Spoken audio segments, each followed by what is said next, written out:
All right, on to bag 4. Before I open bag 4, though, let's talk about Jesus. After all, you did come here for building for the kingdom, right? Building for the kingdom. So let's talk about Jesus. The words in red, Jesus speaks. If you are tuning in right now, I see we do have some people in. Hey, welcome to 90 and Out, Building for the Kingdom, one brick at a time. I'm Timothy Holt, and we are building that right there.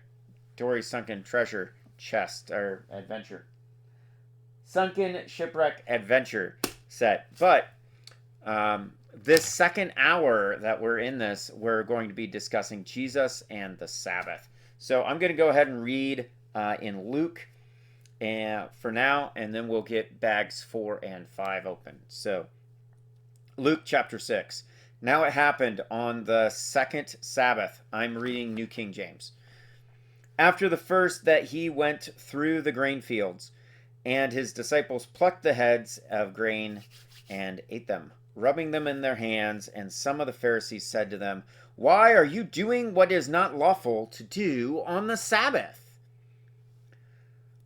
But Jesus answering them said, "Have you not even read this, what David did? When he was hungry, he and those who were with him, how he went into the house of God, took and ate the showbread, and also gave some to those with him, which is not lawful for any but the priest to eat. And he said to them, the Son of Man is also Lord of the Sabbath. Now it happened on another Sabbath also that he entered the synagogue and taught, and a man was there whose right hand was withered. So the scribes and the Pharisees watched him closely, whether he would heal on the Sabbath, that they might find an accusation against him. But he knew their thoughts, and said to the man who had the withered hand, "Arise and stand here." And he arose and stood. Then Jesus said to them, "I will ask you one thing. Is it lawful on the Sabbath to do good or to do evil? To save life or to destroy?" And when he had looked around at all of them, he said to the man, "Stretch out your hand." And he did so, and the hand was restored as whole as the other. But they were filled with rage and discussed with one another what they might do to Jesus. Matthew and Mark also record these Sabbath day adventures. They record them in a slightly different order, by the way, a little different place, but they do record them and for a similar purpose. So Sabbath day, you can go to any Jewish synagogue today. If you and find out rules governing the Sabbath. They're pretty particular on what you can and cannot do, like what you're allowed to do and what you're not. Jesus pretty much turned their expectations on their head. All right.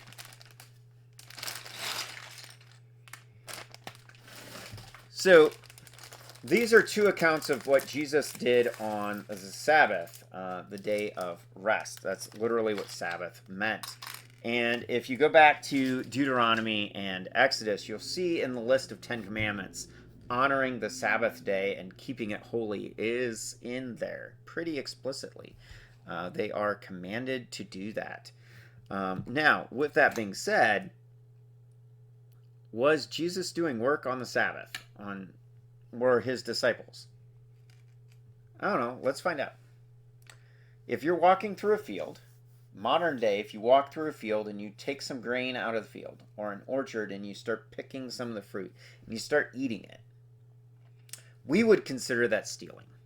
Let's be honest. We would consider that stealing. You're stealing that person's crop. However, that's not how they saw it at the time. Matter of fact, it was not only lawful, it was encouraged for people to walk through a field on the edges of a field and just grab some food, some grain, take the shaft, grind it so they get the kernels, and pop it like candy as they're walking and not think anything of it. There is aspects in the law, in the Torah, that instruct farmers to specifically not harvest the edges and to only make one pass through the main parts of the field as a way of providing for the poor. So, while Jesus and his disciples are walking by this field, through this field, that's exactly what they're doing. They're not doing anything out of the ordinary. The issue was not that they took the grain and they ground it in their hands and let the shaft fall away and then eat the kernels. That wasn't the problem. The problem was it was the Sabbath day, and the Pharisees were very strict on what was allowed and what wasn't allowed on the Sabbath. Like even today, Orthodox Jews who take a strict adherence to the Sabbath won't even turn on a light switch. They won't flip a light switch because it could be construed as creating fire, and you're not allowed to make fire on the Sabbath because it's work. And Jesus just doesn't seem to care But let's be honest. If you are hungry and you see an apple tree on the side of the road and you pick an apple and you eat that apple, did you work? Did you work? Most people I know would go, no, you just grabbed an apple and you ate it. That's not work. That's eating an apple, right? That's equivalent to what they were doing. But because it was the Sabbath day and they had such a strict adherence to the Sabbath, they considered it work, unlawful. And Jesus talks about an event that happens in Samuel, recorded in Samuel, with David. David's on the run from Saul. He's got about 400 fighting men with him. They go into the tabernacle area, okay, a holy place, eat the shewbread. The priests give it to him. If you read that entire series of events, it's pretty gnarly. Let me see here.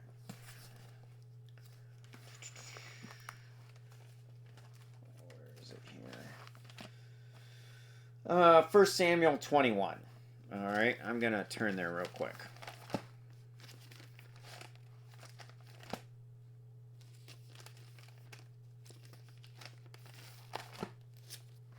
First Kings. 1 Samuel chapter 21.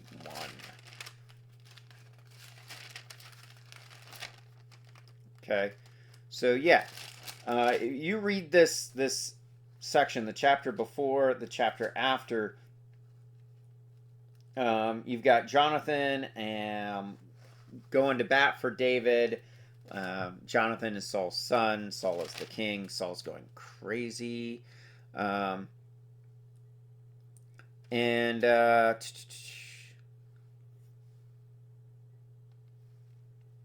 you've got, now therefore, what have you on hand? He's asking for some bread.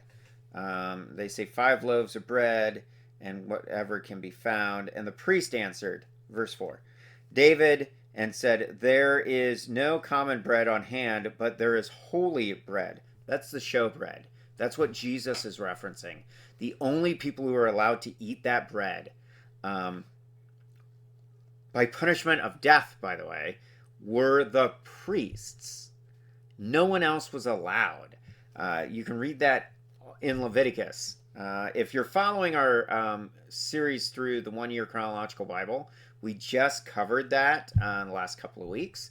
This exact law in Leviticus. So check that out over on Facebook.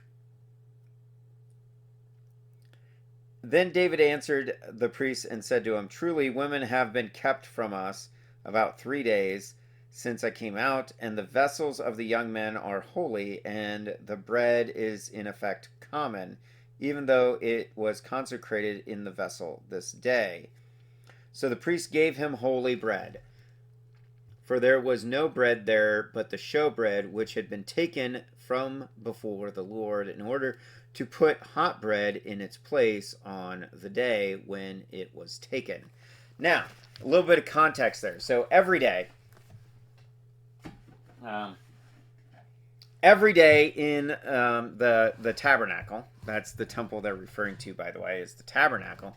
In the tabernacle, there was a showbread altar that had to have fresh bread, hot bread, every day. It was a requirement that the priest bake that bread and consecrate it to God every day. So think of like fresh donuts, right? The day-old donuts are kind of stale, right? Most people don't like day-old donuts. But most bakeries or donut shops, they will sell the day-olds at a substantial discount. Why? Because they're day-olds. They're a day old. At the time, the showbread had to be thrown out every day, every morning, in order to have room for the new, fresh bread. And David points out, and arguably rightfully so, that once it was thrown out, it's no longer the showbread. It's no longer consecrated. It's no longer holy. It is now common bread. Okay? We got 4 of these, right? It's now common bread. And as such, it can be eaten by non-priests because it's old, it's stale, right? By the way, they have been without women, it says, for 3 days. Okay, so that means that none of his men have had sex for 3 days. All right, that's literally what he's saying. That is the clean versus unclean laws in ancient Israel. So you can take that for what it's worth. You can look into that on your own time. I'm not going to go into the clean and unclean laws as far as sexual intercourse is concerned on this live stream. But suffice to say, they are ceremonially clean because it's been over 3 days, right? And since it's been over 3 days and the showbread is a day old and needs to be replaced, it's lawful, acceptable for David and his men to eat it. The other part of that is, even if it wasn't a day old, there is still a provision in the Levitical law that states that if one is starving, on the verge of starvation, then the priest at their discretion can consecrate that individual and give them the bread so they do not starve. Notice my particular wording there, right? To stem off starvation. Red one goes on the top. This looks like a crow's nest for a ship, so let's find out. So back to the showbread. Jesus responds to the Pharisees by asking them if they have read. Now, these particular Pharisees are the religious elites. They're the scholars of their day. That would be like asking a judge if they've read the law pertinent to the case at hand. Or asking the police, hey, are you not familiar with Miranda? Like, every time you read Jesus saying, have you not read?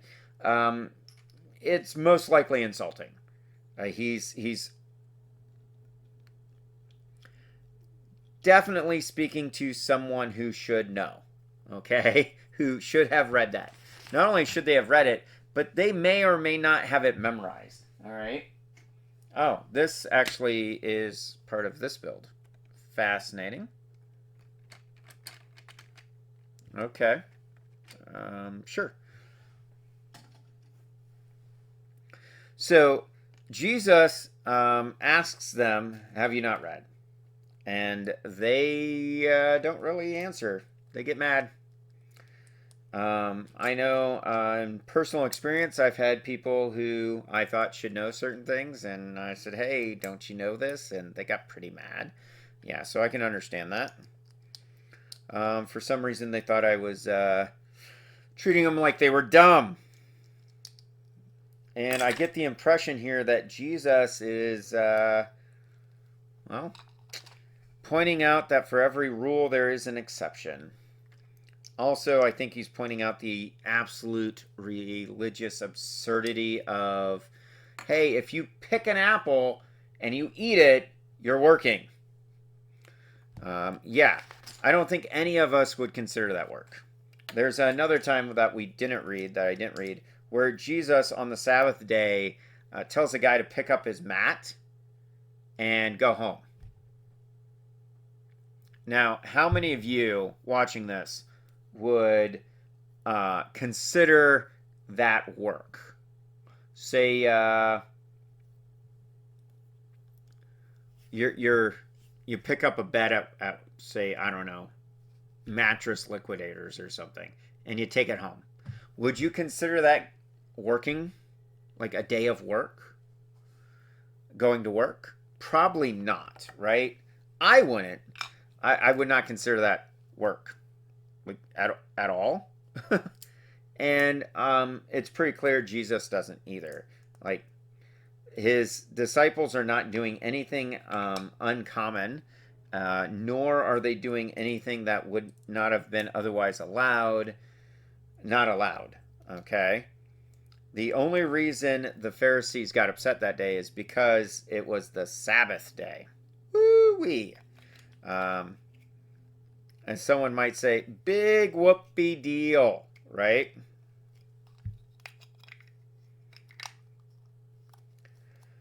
That's not actually work.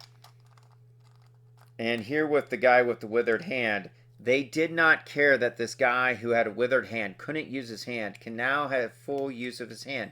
That didn't matter to them because they were so caught up with their tradition of not doing work that they could not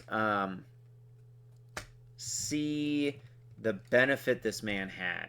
They could not understand or celebrate the miracle that just happened. You put yourself in this man's shoes, right? Okay, put yourself in this man's shoes. We don't know how long his hand has been non-usable, but as someone who damaged my ankle, one of my ankles, and took a long time to heal, yeah, if somebody would have came along and went, come here, and then all of a sudden my foot is fully usable again, yeah, you best bet I'm not going to walk away. I'm going to be running and jumping, right?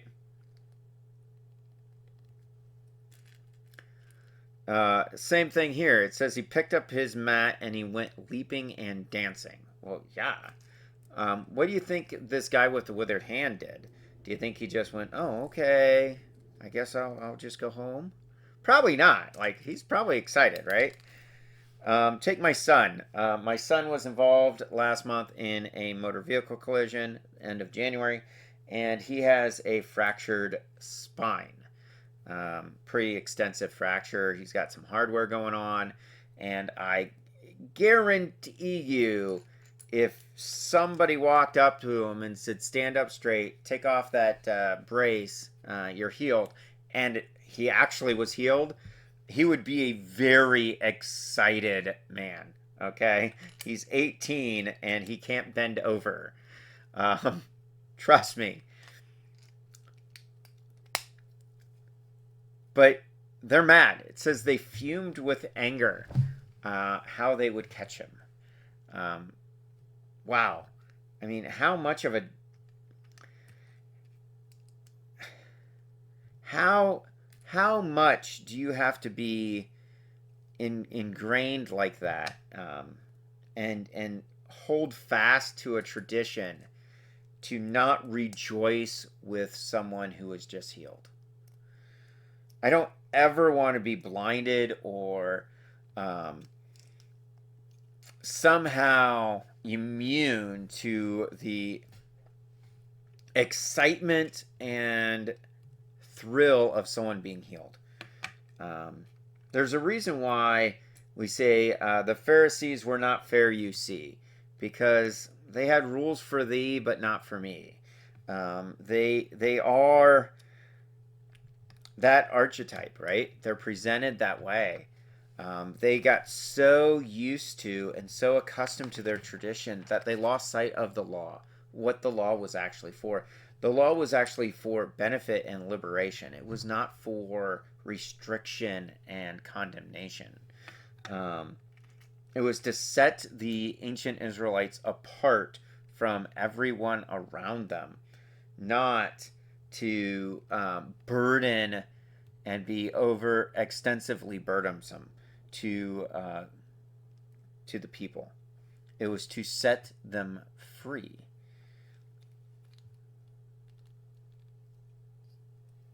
So Jesus calls them out on it, and what do they have to say for it? Kill them. That's what they have to say for it. Elsewhere, Jesus says, hey, this happened so you would know. Hold on, I missed a step. Okay. Oh, okay. Yeah, I did miss a step. So you would know that the Son of Man is Lord of the Sabbath. He's making a claim to deity there, right? Because who set up the Sabbath day? God. God the Father, right? God made the Sabbath. And the Pharisees cannot see past that. Do we have that today? Do we experience things like that today, where we are so blinded by what we are accustomed to, blinded by what we're used to, that we can't see the benefit of something else? And, let's go back to the purpose of the Sabbath. It was a day of rest. Just like the disciples were walking through that field and they were hungry, so they didn't think anything of picking some of the grain and rubbing it in their hands and then eating it. Think of like sunflower seeds. That's what they were doing. They were basically like cracking sunflower seeds, or breaking open peanuts, or pistachios, right? So you get the kernel inside. That's what they were doing. They grabbed some grain. They saw it was ripe. They grabbed some grain. They rub it in their hands and get the kernel out and eat it. Like a little snack. I don't know anyone in their right mind would look at that and go, oh, you were totally working, right? No, you're just eating a snack, right?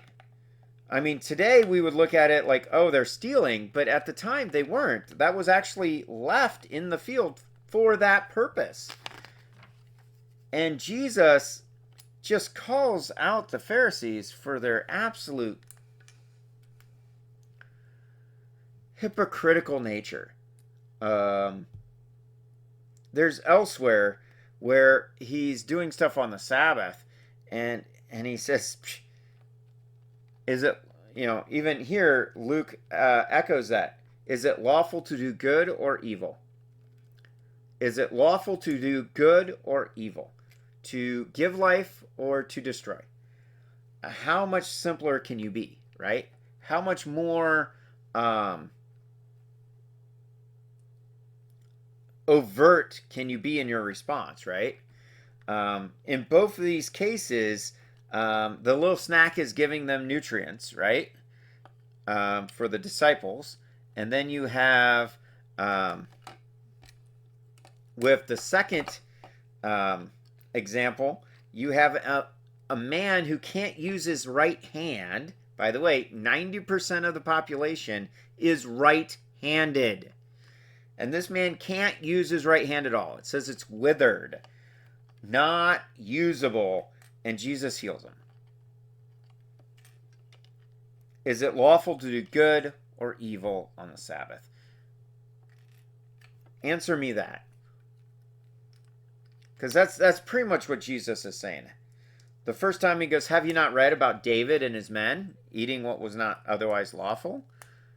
But it was lawful for them because of the circumstances around them eating that particular bread, right?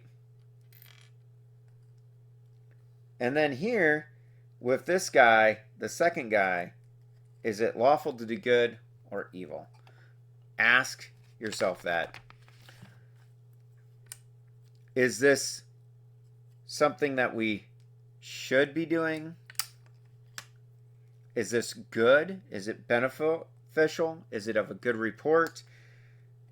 Paul writes, whatever is of good report, whatever is sound mind, whatever is honest, whatever is true, lovely, think on these things, right? I'm totally butchering that phrasing, but I think you get the idea, right?